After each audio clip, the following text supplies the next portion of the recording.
तो वीरेंद्र गोगड़ी जी हमारे साथ मौजूद है, कांग्रेस पार्टी के जो हैं कार्यकर्ता। नमस्कार सर। नमस्कार सर, पेंशन वाली योजना है सर, जो 2006 के बाद पेंशन बंद कर दी थी गवर्नमेंट ने न्यू एम्प्लॉयज़ की, तो उसके बाद सर साइकिल यात्रा निकाली गई है सर, तो इससे क्या कुछ सरकार को कुछ फर्क पड़ेगा सर? बिल्कुल पड़ेगा, निश्चित तौर पे सरकार के ऊपर दबाव है। और मैं हरियाणा में ही नहीं बल्कि पूरे हिंदुस्तान में कर्मचारियों की इस बात का सरकार के ऊपर निश्चित तौर पर पूरा दबाव है।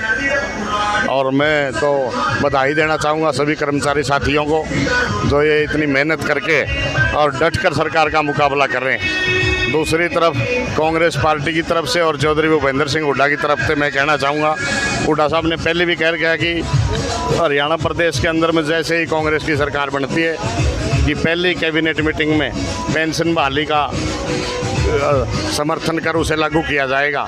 इसी तरह जब भी जहाँ भी देश के अंदर कांग्रेस पार्टी की सरकार बनी है, जैसे हिमाचल प्रदेश और कर्नाटक, वहाँ तुरंत प्रभाव से पुरानी पेंशन को लागू किया गया है। धन्यवाद सर। सर, जैसे कि आज पहलवान भी बैठे हैं सर धरने पर, और सर कल किसान भी बैठे थे जो उनका धरना समाप्त हुआ है, तो आज जो ओपीएस वाले भी मतलब आपके साथ जुड़े हुए हैं सर, तो उसके बारे में क्या कहना चाहेंगे सर? बस क्या आज का नौजवान जो है धरने पर ही बैठा रहेगा सर?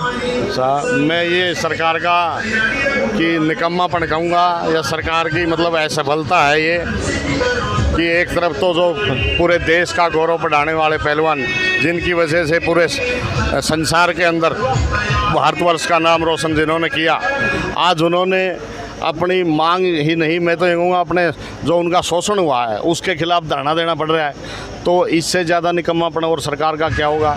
दूसरी तरफ किसान है, पहले भी सैकड़ों किसानों ने शहादत देनी पड़ी सरकार के गलत रवैये की वजह से।